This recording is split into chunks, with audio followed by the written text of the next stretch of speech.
You are listening to the Built to Grow podcast, delivering the knowledge in all things fitness business. We help gym owners win. Here are your hosts, Tim Lyons and Randy Exton. All right, welcome back to the Built to Grow podcast. I'm your host, Tim Lyons, in studio, joined by Randall Langston. What's up, man? Oh, official today. Randall, sweet shirt, bro. You like that one? This is our boy Brandon down in, where is he? Florida? He's in Florida. He's in, I was trying to come up with the town he's in. I don't remember offhand. But custom design that we did. Winter Haven. Winter Haven, yeah. There you go. So custom design that we had Conan drafted up actually for his custom apparel store. So yeah, little shout out to Brandon so there. Cool. Also an Iron Circle member. I'm getting one of those shirts. Yes, this is definitely, yeah. Oh, yeah. All right, quick announcement, everybody. We have our Fit Pro Growth Summit coming up at fitprogrowsummit.com, May 19th through the 21st in Franklin, Tennessee, at the Hilton Cool Springs Hotel.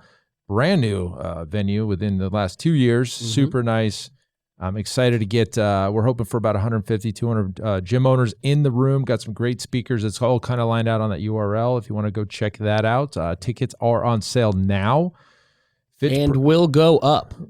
And will go up. We have tiers. And so it's, $247 gets you 3 days, a 3-day seminar on fitness, business, and all things elevation and growth. If that's you, if you're a gym owner, regardless of your income level, we've got a lot of content for you. Got some great sponsors coming out for it, and it's good. It's a good time. We're even kicking this thing off with a mixer on a Thursday night, little local bar we're gonna find, and everybody will be there mixing it up. And then on Saturday night we got to kick off, I guess a closing party, if you will, at another honky tonk. In Nashville. So.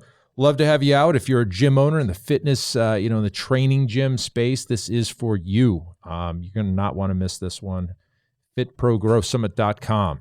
All right, for this episode, guys, we talked about, just before the show, challenging the little things in your business, even when you don't feel the pain. And so, especially when you don't feel the pain. Especially when you don't feel the pain. Break that down for a second. So this has been on my mind for a while. Jordan Peterson said this in an interview I heard recently. He said, if anything can be done at all, it can be done better or worse. And so I kind of took that and I was like, well, damn, it's kind of a nothing statement. It's like a duh. But at the end of the day, if you think about it, absolutely. And so when I challenge when you don't have pain, and that's really where it stands out to me, is because everybody, your business owners, you walk into the business, something's burning, there's a fire to put out. There's typically something like that to do. Mm-hmm. But what happens when business is good? How do you get better? Where do you take, at what point do you dissect and you decide, okay, things are happening and they're good. Well, what does it take to make them great? And so that quote to me was, when there aren't things that are obvious to go work on, challenge the systems. Look for areas of opportunity for growth, right? Like we work with our clients on, from marketing to sales to retention. Mm-hmm. Every one of them has a way you can elevate your business, do more, provide a better service, get a greater result for the business. And so it was kind of that self-awareness of, when things are going well, they can still go better.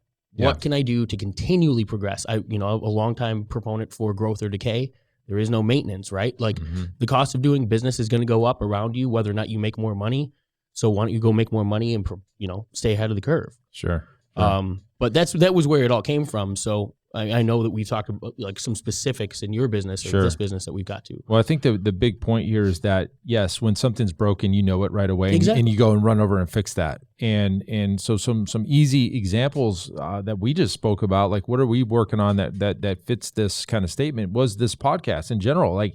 Yep. We've done 300 episodes. It's not broken. We had everything kind of figured out, but now we brought Nick in. We've just upgraded the whole thing, and something that would take 3 or 4 or 5 hours to edit is happening in real time. Correct. And so we can just be, we're just more efficient.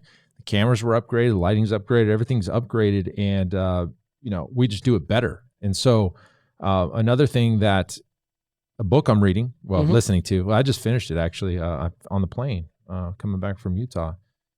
Yeah, or going out to Utah. I finished it. Anyways, it's Never Lose a Customer Again. Great book. It really drove home the customer experience that we're trying to do. So if you have a retention issue, and most businesses struggle with retention, especially when you get in the higher price points, it's not as easy to stick around when it's $500 as it is $10 a month. So, right. So you're going to find reasons not to go and pay that if you're paying a high price point. So what are the things that we could do better in the customer journey and the experience to increase the retention rates? I mean, period.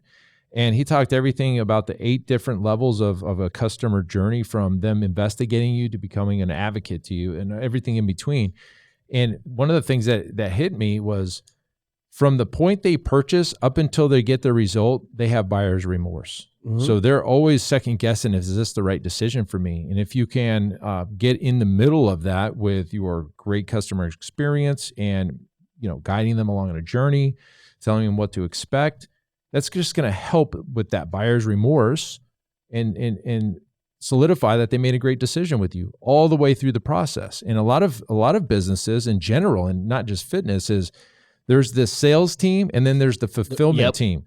And as soon as you get done with this relationship with the salesperson, they're done with you and they push you down the road. And a lot of times that's where the thing breaks. Yeah.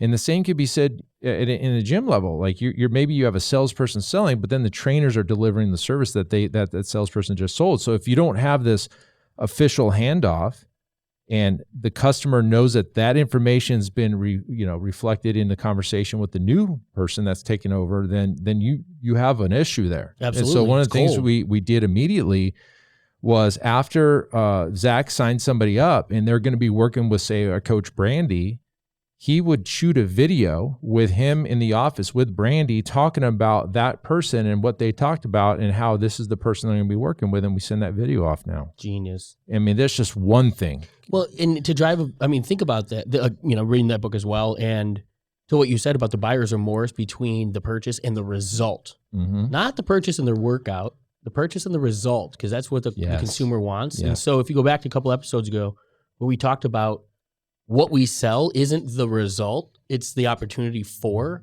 We have an even greater challenge to wow a client before they see that. We need to go a hell of a long way further than most businesses, because that result is so delayed, right? There is no way that as a fitness facility, we just give them that instant gratification. They walk out the door. Right. That's impossible. We wish there was a way, right? We'd be in a different business, but now you add that on top of their experiences everywhere else, where they are so accustomed to having that result right away. And fitness is a big, big challenge. And so that might be one of the biggest takeaways from that book, is just how do you keep that wow experience long before the result ever transpires? Because that result could be 10, 12 months out. Absolutely. So to kind of make this even more clear, think about when somebody's going and buying a vehicle or a car, and they go and they work, they do the research, and then they finally make that sell. Instant gratification. They're driving off the lot in the thing that they just got delivered, right? It's like that's easy. For us, it's grind, it's months, it's time, it's habits, it's soreness, it's sleep, it's water intake, and it's everything in between. One of the best things that I think, as any of us listening to this episode, you can do is draw out, and it could be on a cool infographic. I got this pictured in my mind, but here's your, call it yellow brick road, or call it the journey, the path to success. And you can have, like, in an infographic, a little step, like stops on the journey of what to expect.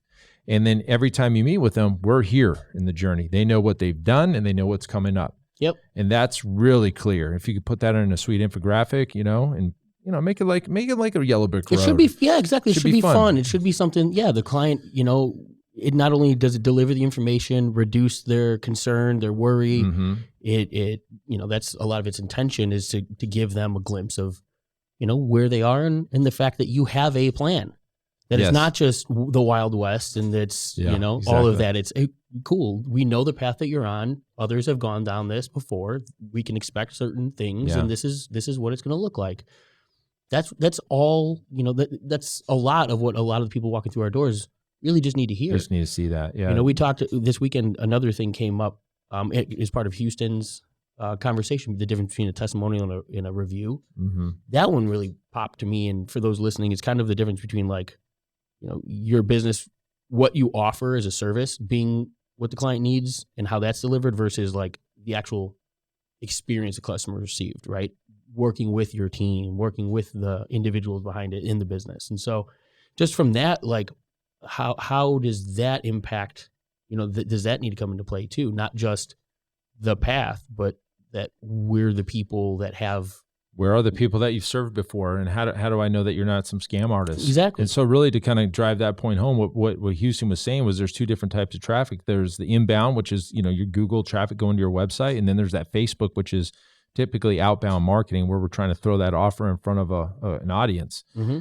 The biggest difference is the people that are incoming into your website, they've already decided that fitness, personal training, a gym is going to solve the problem, and they just need to be comforted by those reviews saying, hey, this was a great experience. The gym's clean. I'm excited. You know, they're very knowledgeable staff, great equipment. Whatever those reviews say is just going to help that person make the decision. Whereas on Facebook, you almost need to convince somebody that personal training is the solution for them. Yeah. And that's the difference. And so testimonials is outbound, reviews is inbound. Yeah. To me, super simple, right? Mm-hmm. You've got two nails. And you know the solution to driving that nail is a hammer. Okay, you got multiple hammers. A testimonial says, okay, the hammer was the right tool for the job.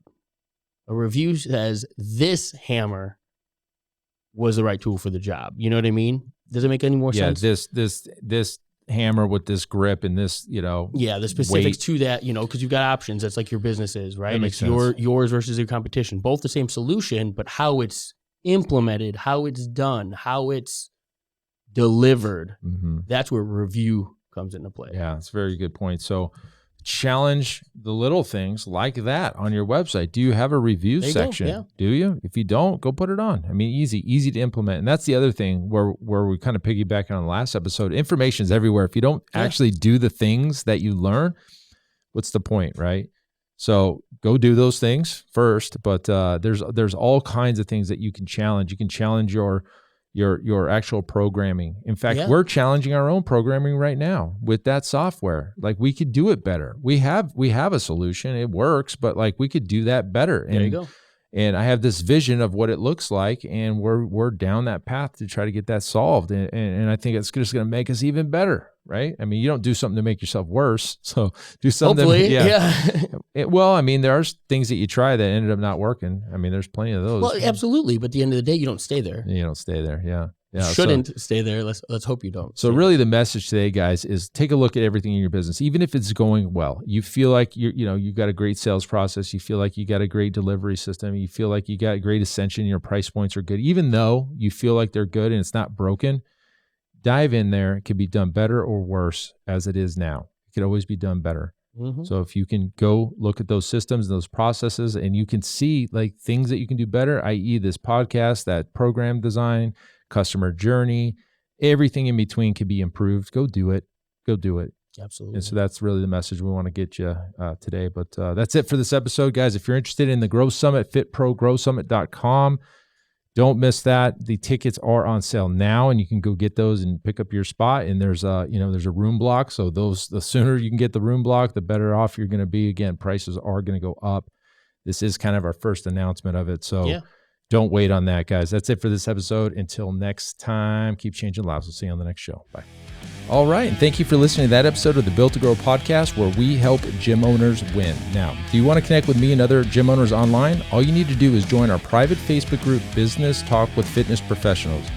Just head on over to Facebook and type in Business Talk with Fitness Professionals. And when you do, we're going to give you our 10 marketing strategies 7-figure gym owners use to win. I look forward to seeing you in the next episode. Until then, keep building something great.